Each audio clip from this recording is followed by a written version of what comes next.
Pralhad Joshi.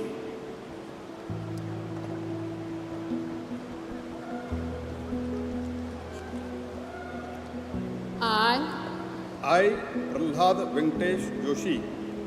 do swear in the name of God that I will bear true faith and allegiance to the Constitution of India as by law established,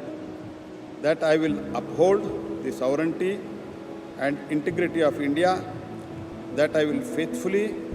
and conscientiously discharge my duties as a minister for the Union, and I will do right to all manner of the people in accordance with the Constitution and the law, without fear or favor, affection or ill will. I, Pralhad Joshi,